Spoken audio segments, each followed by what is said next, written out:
साथ शुरू करते हैं 7.2 एक्सरसाइज से क्वेश्चन नंबर 8।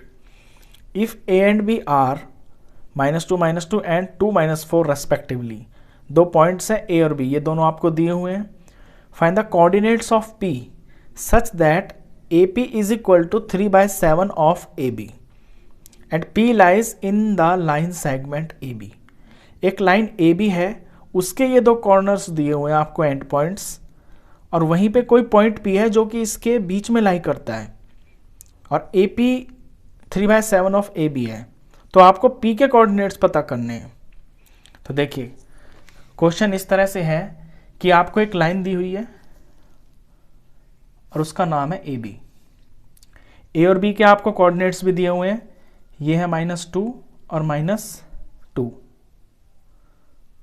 बी के कोऑर्डिनेट्स हैं 2 और -4। इसी लाइन के अंदर कहीं पे आपका कोई पॉइंट P है, मान लीजिए यहां पे है, और जो AP है ना, यानी A से P तक का, ये आपका 3/7 ऑफ AB है। तो आपको P के कोऑर्डिनेट्स निकालने हैं। अब P के कोऑर्डिनेट्स निकालेंगे आपके सेक्शन फॉर्मूला से, क्योंकि P यहाँ पे इसको लाइन को डिवाइड कर रहा है ना। जब किसी लाइन सेगमेंट को कोई पॉइंट डिवाइड करता है तो उसके जो कोऑर्डिनेट्स होते हैं ना, वो आपके सेक्शन फॉर्मूला से निकलते हैं। और सेक्शन फॉर्मूला के लिए आपको रेशियोज का होना बहुत ज़रूरी है, यानी P से इस तरफ कितना पार्ट है और P से इस तरफ कितना पार्ट है, ये आपके M1 और M2 होते हैं, लेकिन ये क्वेश्चन के अंदर नहीं दिए हुए हैं। तो सबसे पहले तो हम इसमें M1 और M2 को ही पता करेंगे, और वो यहीं से निकलेगा, ये जो रिलेशन आपको दिया हुआ है। देखिए A से P, AP दिया है 3/7 AB। अगर इस AB को मैं यहां से उठाता हूं और अपने लेफ्ट साइड में लाता हूं तो ये यहां मल्टीप्लाई में ना, ये डिवाइड में हो जाएगा, तो इधर बच गया 3/7। अब AP इज इक्वल टू 3 और AB इज इक्वल टू 7, यानी AP में आपके 3 पार्ट हैं और AB में, सारे AB के अंदर आपके 7 पार्ट्स हैं। और जब सारे में 7 पार्ट्स हैं और AP तक के आपके 3 पार्ट्स हैं, तो P से लेके B तक आपके पार्ट्स होंगे 4। ये तो यहीं क्लियरली दिख रहा है, लेकिन सिर्फ दिखने भर से आपका क्वेश्चन नहीं होगा, ये आपको सॉल्व करके दिखाना भी पड़ेगा। सॉल्व कैसे करेंगे? देखिए ये रेशियो ही तो है, इसे आप x मान लें, x मान लिया। अब AB जो है वो आपका 7x है और मुझे निकालना है PB। तो PB मेरा हो जाएगा AB में से AP माइनस, और AB है मेरा 7x और AP है मेरा 3x। तो PB के हिस्से में कितना आया? 4x। तो PB 4x हो गया। अब AP अपॉन PB कितना हो जाएगा? AP है 3x और PB यहां से आ गया 4x। x से x काट दीजिए आप, ये आपकी रेशियो आ गई। तो यानी कि A से लेके P तक जो है आपके 3 हिस्से हैं और P से लेके B तक आपके 4 हिस्से हैं। इन्हें बोलते हैं हम रेशियो। M1 हो गई आपकी 3 और M2 हो गई आपकी 4। तो सॉल्यूशन यहां से शुरू है आपका। ये सबसे पहले आपको ये पार्ट करना है, इसके बाद क्वेश्चन चलेगा आपका। अब P के कोऑर्डिनेट्स को हम कुछ भी नहीं मानते, चलिए छोड़ दीजिए, हम लास्ट में निकालेंगे इनको। तो P के कोऑर्डिनेट्स जब निकालेंगे तो डायरेक्ट सेक्शन फॉर्मूला लगाएंगे। तो यहां से सेकंड पार्ट है, पहले ये करना है आपको, ये दिखाना है, उसके बाद ये चीज है। तो कोऑर्डिनेट्स ऑफ P। अब सेक्शन फॉर्मूला, अगर आपने लास्ट वीडियोस देखी हैं तो मैंने उसे लिखने का और उसे याद करने का बहुत आसान सा तरीका बताया था आपको कि सेक्शन फॉर्मूला को हम कैसे लिखते हैं। देखिए M1 M2, सबसे पहले लिखें M1 प्लस M2 और नीचे भी M1 प्लस M2। फिर यहाँ लिखें M1 प्लस M2 और यहाँ भी लिखें M1 प्लस M2। इस फॉर्मूला से डायरेक्ट आपका ये पॉइंट पता चल जाता है जो किसी लाइन के बीच में होता है, उसको डिवाइड करता है। इसके अंदर ये आपका x है, तो यहाँ पे लिखे जाते हैं x2 और यहाँ पे x1, और कॉमा के बाद ये आपका y है, यहाँ लिखा जाता है y2 और y1। ये कंप्लीट हुआ फॉर्मूला।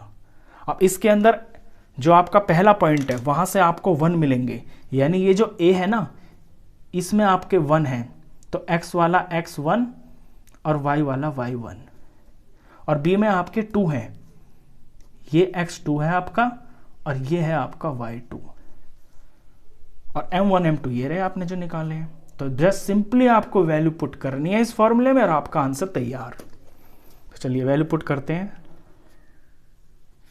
सबसे पहले m1 m2 को उतार लेते हैं, यानी 3 + 4, यहाँ भी 3 + 4, कॉमा 3 + 4, यहाँ भी 3 + 4। अब यहाँ भरना है x2, तो x2 देखिए आप ये है 2। यहाँ भरना है x1, x1 है आपका -2, ये y आ गया। यहाँ पे y2 भरना है, y2 है -4, यहाँ y1 भरना है, ये है -2। वैल्यू पुटिंग होगी। अब जस्ट सिंपल इसको सॉल्व करना और आपका answer okay.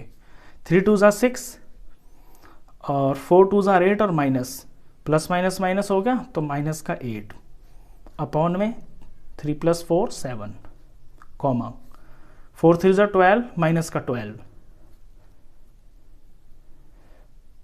4 2 8 plus minus minus, minus का 8 और नीचे 7 ब्रैकेट। फर्दर सॉल्व करते हैं, तो 6 में से 8 माइनस हो रहा है तो माइनस का 2 आएगा अपॉन 7। यहाँ पे 12 और 8 मिलके -20 हो गया अपॉन में 7। बस आगे सॉल्व नहीं हो रही, ये आपका आंसर। इतना सिंपल सा क्वेश्चन है ये। तो कोऑर्डिनेट्स ऑफ P निकल के आ गए आपके -2/7 और -20/7। यहाँ फिगर में आप भर सकते हैं -2/7 और 20/7। ये क्वेश्चन 8 कंप्लीट। चलिए क्वेश्चन 9 करते हैं अब। क्वेश्चन 9 बहुत अच्छा क्वेश्चन है, मिड पॉइंट इसके अंदर लगेगा। पहले बुक से क्वेश्चन पढ़ते हैं। Find the coordinates of the points which divide the line segment joining A के कोऑर्डिनेट दे रखे हैं and B into 4 equal parts. आपको क्वेश्चन में एक लाइन सेगमेंट दी हुई है और लाइन सेगमेंट का नाम है ए और बी। ये मैंने लाइन सेगमेंट बना ली, ये ए हुआ और ये हुआ बी। आपको कोऑर्डिनेट्स निकालने हैं उन पॉइंट्स के विच divide the line segment into 4 equal parts. बराबर 4 इक्वल पार्ट्स में जो आपके पॉइंट बांट रहे हैं ना, उनके कोऑर्डिनेट्स आपको निकालने हैं। तो ये मैंने इक्वल पार्ट्स, 4 इक्वल पार्ट्स हो गए। जब 4 इक्वल पार्ट में कटेगी लाइन तो बीच में 3 पॉइंट आएंगे, 1 पार्ट, 2 पार्ट, 3 पार्ट, 4 पार्ट। और इन 3 पार्ट्स का मैं नाम रख लेता हूं। पहले ए बी का मिड पॉइंट, देखिए ये ए बी का मिड पॉइंट होगा, ये क्यू हो गया। फिर ए और क्यू का मिड पॉइंट, ये मैंने आर नाम रख लिया इसका। फिर क्यू और बी का मिड पॉइंट, इसका मैंने नाम एस रख लिया। अब आपको आर क्यू एस इनके कोऑर्डिनेट्स आपको निकालने हैं। ए और बी के आपको दे रखे हैं तो ए और बी भर लेते हैं पहले। ये है -2 और ये 2, ये है आपका 2 और ये है 8। फिगर मैंने बना ली, पॉइंट्स रख लिए। अब देखिए आप पहले क्यू निकालेंगे इसके अंदर। क्यू क्यों निकालेंगे? क्योंकि जब किसी लाइन को आप 4 इक्वल पार्ट में बांटते हैं तो जो दूसरा डिवीजन होता है ना, ये वाला, ये पूरी लाइन को 2 बराबर हिस्सों में बांट देता है। तो पहले क्यू के कोऑर्डिनेट्स निकालेंगे।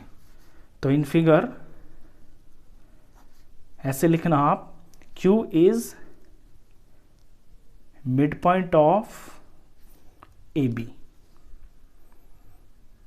अब जब क्यू मिड पॉइंट है तो आपको मिड पॉइंट निकालना है। तो therefore coordinates of Q, Q के कोऑर्डिनेट्स निकलेंगे अब आपके। यहां पे एक बार मिड पॉइंट का फॉर्मूला लिख लें आप। फॉर्मूला होता है x1 + x2 अपॉन में 2 और y1 + y2 अपॉन में 2।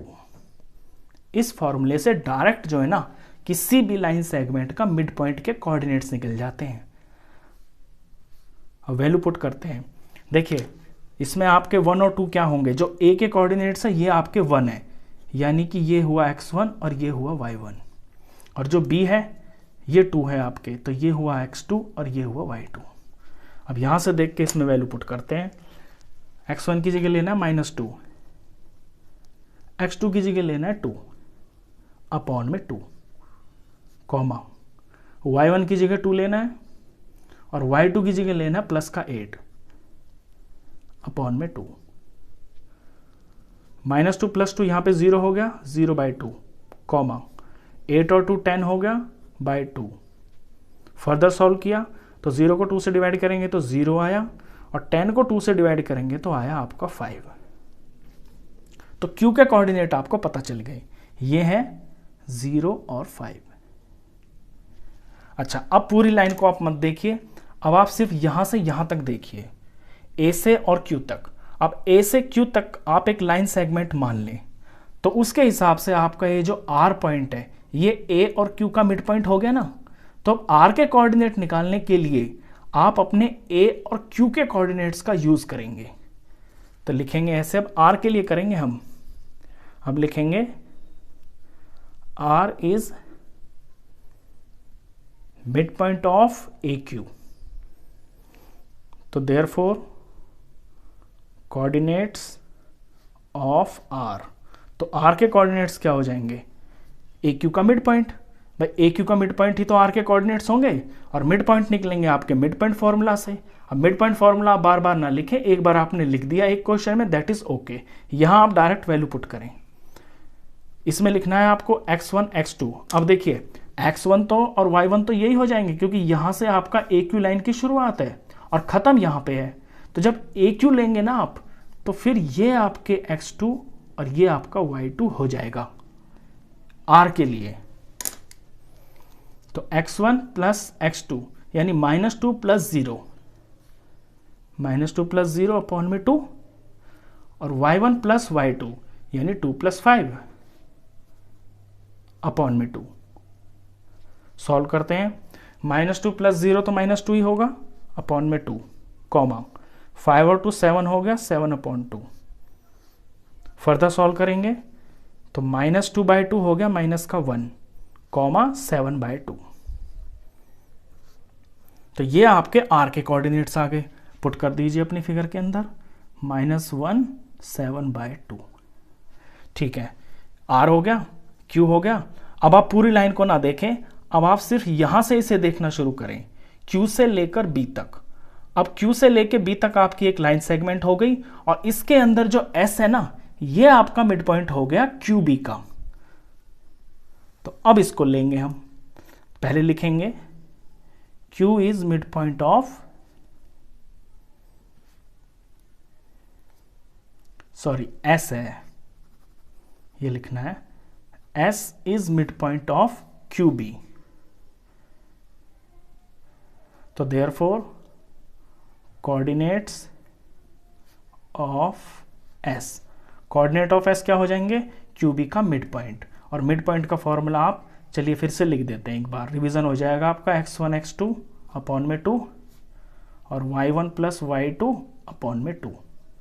अब देखिए यहाँ पे क्योंकि लाइन आपकी Q से शुरू हो रही है और B पे खत्म हो रही है, तो जो Q वाले होंगे ना, ये आपके x1 और y1 हो जाएंगे, x1 और y1 किसके लिए, QB के लिए। और जो एंड है B पे खत्म हो रही है, तो x2 और y2 यही रहेंगे। तो जब आप S का मिड पॉइंट निकालेंगे तो Q के जो कोऑर्डिनेट्स है वो आपके 1 हो जाएंगे। वैल्यू पुट करते हैं, x1 हो गया आपका 0 प्लस x2 यानी कि ये 2 अपॉन में 2, y1 हो गया आपका 5 और y2 हो गया 8 अपॉन में 2। फर्दर सॉल्व करते हैं, 0 + 2 हो गया आपका 2 अपॉन में 2, कॉमा 5 और 8 हो गया 13 अपॉन में 2। फिर से सॉल्व करते हैं आगे, तो 2 को 2 से डिवाइड करके 1 आ गया, कॉमा इसको तो सॉल्व नहीं कर सकते हम, पॉइंट में लिख सकते हैं, लेकिन कोई ज़रूरत नहीं, आप ये लिख दीजिए 13/2। बस आगे ख़त्म। तो ये आपके S के कोऑर्डिनेट्स हो गए। तो इस पर्टिकुलर क्वेश्चन में आपने ये सीखा, ये क्वेश्चन काफ़ी इंपॉर्टेंट है कि जब किसी लाइन सेगमेंट के 4 टुकड़े करने होते हैं तो सबसे पहले तो उसका मिड पॉइंट निकालिए, फिर जो बाकी के जो पॉइंट होंगे वो बारी बारी से आधी लाइन के मिड पॉइंट हो जाएंगे, यानी आर ए क्यू का मिड पॉइंट हो जाएगा, फिर ए और क्यू के अंदर मिड पॉइंट लगा देना, और यहाँ पे फिर एस क्यू बी का मिड पॉइंट हो जाएगा, फिर इसमें मिड पॉइंट लगा देना। और एक चीज़ का ध्यान रखना, जब आप लाइन ले रहे होते हैं, जैसे कि मैंने यहाँ लिया ना S is mid point of Q B, तो यानी जो क्यू वाली चीज़ें हैं ना वो आपकी 1 होंगी, यानी x1 और y1 होंगी, फॉर्मूले के अंदर उनको ध्यान से पुट करना, और जो b वाली होंगी ना वो आपकी 2 होंगी। तो ये क्वेश्चन था। तो आई होप आपको दोनों क्वेश्चंस बहुत अच्छे से समझ में आए होंगे। वीडियो अगर अच्छा लगा हो तो प्लीज़ से लाइक करना, फ्रेंड्स में और क्लासमेट्स में शेयर करना, और 10th क्लास का कंप्लीट मैथ्स पढ़ने के लिए आप इस चैनल को भी सब्सक्राइब करना। Thank you.